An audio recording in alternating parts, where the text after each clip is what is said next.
हरियाणा की सियासत में बीजेपी ने वो इतिहास रचा है जिसकी कल्पना किसी ने भी नहीं की थी। हरियाणा में बीजेपी ने तीसरी बार सरकार बनाई तो इसका जिम्मा संगठन के जिम्मेदार लोगों को दिया जा रहा है और जो प्रदेश का कैडर है उसकी भी पीठ थपथपाई जा रही है। सवाल यह है कि बीजेपी की क्या रणनीति रही इस चुनाव में और जीत को बीजेपी के बड़े नेता किस तरीके से देखते हैं। आज बात करने के लिए हरियाणा कोऑपरेटिव बैंक के चेयरमैन हुकम सिंह भाटी हमारे साथ मौजूद हैं। उनसे बातचीत करेंगे चुनाव को लेकर। भाटी जी, आपका बहुत बहुत स्वागत। धन्यवाद। भाटी जी, तीसरी बार सरकार बनी है, इतिहास बना है। इससे पहले कोई सरकार ऐसी नहीं है जिसने लगातार अपना टर्म पूरा किया हो। तीसरी बार सरकार बनाई हो, आप किस तरीके से देख रहे हैं? देखिए, सबसे पहले तो मैं हरियाणा प्रदेश की जनता जनार्दन को बहुत बहुत उनका धन्यवाद करता हूं कि तीसरी बार उन्होंने भारतीय जनता पार्टी की सरकार हरियाणा प्रदेश में बनाई है। देखिए, निश्चित तौर पर ये जो जीत हुई है इसके पीछे हरियाणा सरकार ने पिछले 9 साल, लगभग 9.5 साल माननीय मनोहर लाल जी के नेतृत्व में जो कल्याणकारी काम किए, वो उसके बाद नायब सैनी जी के नेतृत्व में लगभग 6 महीने सरकार रही है, उसमें उन कामों को आगे बढ़ाया। ये जनता ने सरकार के उन कामों की स्वीकारोक्ति की है। उसमें विशेष तौर से जैसे नो पर्ची नो खर्ची और महिलाओं के कल्याणकारी योजनाएं, युवाओं की कल्याणकारी योजनाएं और मेरे कोऑपरेटिव सेक्टर के लिए बहुत सारी योजनाएं केंद्र सरकार की तरफ से दी गई। इन सब का इसमें बहुत बड़ा योगदान है और उसने जनता की स्वीकारोक्ति मिली है। विशेष तौर से मैं धन्यवाद जो हमारे नए वोटर्स हैं या जो नौजवान जिनको नौकरियां मिली या जिनको उम्मीद है कि नौकरियां बिना पर्ची और खर्ची के उनको आगे मिलेंगी और ये योजना सरकार की लगातार चलेगी, इसमें कहीं कोई संशय नहीं है, कोई किसी तरह के कोई हिलो हवाली नहीं है। ये बिना पर्ची खर्ची के मेरिट के आधार पर युवाओं को नौकरी मिलेगी, रोजगार मिलेगा, कौशल विकास को और ताकतवर सशक्त किया जाएगा। इसलिए सरकार का बनना हरियाणा प्रदेश में हरियाणा की जनता के लिए आगामी योजनाओं को लागू करने के लिए एक बेहतरीन एक मौका भारतीय जनता पार्टी को दिया और निश्चित तौर पर इसमें सरकार कामयाब होगी। भाटी जी, लेकिन जिस तरीके के ओपिनियन आ रहे थे उसमें एकदम से लग रहा था कि नहीं, इस बार हरियाणा की जनता कुछ चेंज चाहती है, लेकिन सडन जो रिजल्ट्स आए उसमें पूर्ण बहुमत की सरकार बनती हुई नजर आई। तो ये जो आपने चीजें गिनाई हैं इसका लाभ मिला है या ये कह लीजिए कि कांग्रेस ने जो एक अपना आइकन बनाया हुड्डा जी को, उसमें ये रहा कि नहीं, हुड्डा जी एक जाति के नेता हैं, उससे जो दूसरी जातियां हैं उनको ये लगा कि नहीं, चीजें डिफर हो रही हैं, तो क्या उसका नेगेटिव इफेक्ट रहा कांग्रेस का या जो योजनाएं आपने गिनाई उसका पॉजिटिविटी रही है? देखिए, जहां तक अगर हम चुनाव की बात करते हैं तो चुनाव में बहुत सारी चीजों का प्रभाव आता है। निश्चित तौर पर जो बातें आपने रखी हैं उन सब का कहीं ना कहीं समावेश है। देखो, सबसे पहली बात तो हरियाणा सरकार में पिछले 10 वर्षों में जो काम किए हैं उसकी जनता ने उसके ऊपर मोहर लगाई है, पहली बात तो। दूसरी बात, आपने कहा कि भाई शुरुआती रुझानों में ऐसा नहीं लग रहा था। निश्चित तौर पर लोग हमसे भी कहते थे कि जी जनता में कुछ विरोध हो सकता है, कुछ जनता परिवर्तन चाहती है। तो ये किसी भी सरकार का एक एंटी इनकम्बेंसी फैक्टर है, वो तो 5 साल में होने लगता है, जबकि हमारी सरकार को तो 10 साल हो गए थे। लेकिन भारतीय जनता पार्टी के हरियाणा प्रदेश के नेतृत्व ने और राष्ट्रीय नेतृत्व ने अपनी योजनाओं में कमी नहीं आने दी, अपने आत्मविश्वास में कमी नहीं आने दी। कार्यकर्ता दिल खोलकर पार्टी के लिए खड़ा रहा।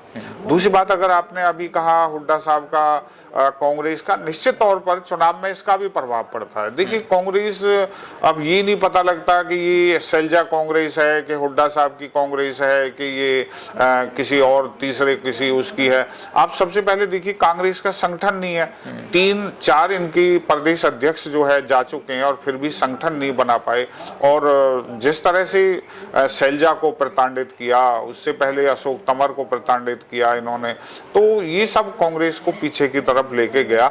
दूसरी बात, इस चुनाव में जो एक बहुत बड़ी बात रही, एक ऐसे लोग जो भारतीय जनता पार्टी की सरकार हरियाणा प्रदेश में नहीं देखना चाहते, वो एक लंबे समय तक सत्तासीन रहे थे, तो उन्होंने दुष्प्रचार किया और उस दुष्प्रचार का परिणाम ये रहा कि लोगों ने उनके दुष्प्रचार को दूसरे तरीके से लिया कि जैसे इन्होंने पहले यहाँ हरियाणा प्रदेश में नौकरियां पैसे लेकर के दी, भाई भतीजावाद पर दी, क्षेत्रवाद पर दी और काम भी लोग कहते थे कि हुड्डा साहब घूमते पूरे हरियाणा में हैं जब 10 साल वो मुख्यमंत्री रहे, लेकिन काम केवल और केवल रोहतक में करते थे, इसलिए चंद लोगों की वो सरकार थी, उससे लोग पहले ही त्रस्त थे। और भाजपा ने जो काम किया वो बिल्कुल निश्चित तौर पर माननीय मोदी जी ने जो फार्मूला दिया, सबका साथ, सबका विकास, सबका विश्वास और सबका प्रयास, उसको लेकर के भाजपा ने काम किया। तो पूरे प्रदेशवासियों को लगा कि ये सरकार आने वाली हमारी है, जो सरकार भाजपा की रही वो हमारी है, और उससे जो है भाजपा को जीत मिली।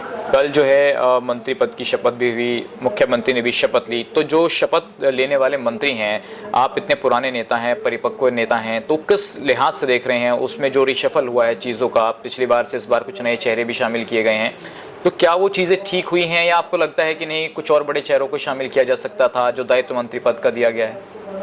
देखिए, कल जो मंत्री पद ने शपथ ली है, आप उसको अगर उसका किसी भी तरह वर्गीकरण अगर करेंगे तो मैं तो ये समझता हूं कि माननीय मुख्यमंत्री नायब सैनी जी ने और हमारे प्रदेश अध्यक्ष मोहनलाल बड़ौली जी ने एक बहुत बड़े आत्मविश्वास का और कुशलता का परिचय दिया है। देखिए, जिन लोगों को शपथ दिलाई, हरियाणा की चारों कॉर्नर से उसमें शामिल हैं। अगर मैं जात की बात करूं तो लगभग सभी जातियों का प्रतिनिधित्व जो है उसमें है, इससे बेहतरीन हो नहीं सकता। दूसरी बात, जितने भी हमारे मंत्री बने हैं सबका एक अच्छा कैलिबर रहा है, पार्टी के लिए उनका बहुत बड़ा योगदान रहा है। और देखिए, भारतीय जनता पार्टी में ये भी कोई अंतर नहीं किया जाता कि हमारे भाजपा में वो 20 साल से है, 30 साल से है, या वो अभी आए। अगर अपने श्याम सिंह राणा जी का मैं अगर उदाहरण देखता हूं तो इलेक्शन से पहले वो भाजपा में आए, विधायक बने और अब मंत्री बन गए। भाजपा सबका सम्मान करती है, फिर वही फार्मूला आता है, सबका साथ सबका विकास। इसलिए निश्चित तौर पर बहुत बैलेंस ये मंत्री परिषद है, और अभी बहुत जल्दी विभागों की भी घोषणा होगी और बहुत अच्छा काम अगले 5 साल में हरियाणा प्रदेश में होने वाला। आप जिस क्षेत्र से आते हैं वहां पर 2 मिनिस्टर बनाए गए हैं, विपुल गोयल हैं, राजेश नागर हैं, तो उसमें हुकुम सिंह भाटी की उनके जिताने में और मंत्री तक पहुंचाने में कितनी अहम भूमिका है? देखिए, मेरे पास तो 3 विधानसभाएं थी, उनमें से 3 में से 2 में मंत्री बन चुके हैं। एक मेरे पास विपुल जी का बूथ मैनेजमेंट जो है मेरे पास था, उनकी फरीदाबाद विधानसभा है, वो बूथ का काम बहुत अच्छे से हमने किया। और अपने राजेश नागर जी की तिगाम विधानसभा है, वो तिगाम विधानसभा से आए हैं, उसमें हमारे बहुत सारा ऐसा जो लोग हमारी सहकारिता से जुड़े हैं, और जाति के आधार पर भी कहें तो हमारे राजपूत समुदाय से बहुत बड़ा 5 विधानसभाओं में राजपूतों का किसी को हराने और जिताने की पोजीशन रखते हैं, तो उन सब के बीच हमने काम किया। तीसरा, मेरा जो अपना निजी क्षेत्र है वो है बल्लावड़ विधानसभा, और माननीय मूलचंद शर्मा जी तीसरी बार वहां से विधायक बने हैं, पिछली बार वो सरकार में मंत्री थे, और निश्चित तौर पर उस सब का जो है हमें बहुत बड़ा फायदा मिलने वाला है। तीसरे जो मंत्री हैं वो भी, क्योंकि पलवल अब तक फरीदाबाद का हिस्सा रहा और हमारा ये एरिया सारा जुड़ा हुआ है, इसलिए गौरव गौतम भी हमारे क्षेत्र से ही आते हैं और एक अच्छा उनका एरिया रहा है। और मेरा तो गांव के बिल्कुल साथ वाले 25 गांव उनके क्षेत्र में जुड़ते हैं, जिसमें मैंने काफी अच्छा काम किया उनके लिए, और भगवान ने उनको भी विजय श्री दी। निश्चित तौर पर हमारा क्षेत्र भाजपा की बहुत फर्टाइल लैंड है।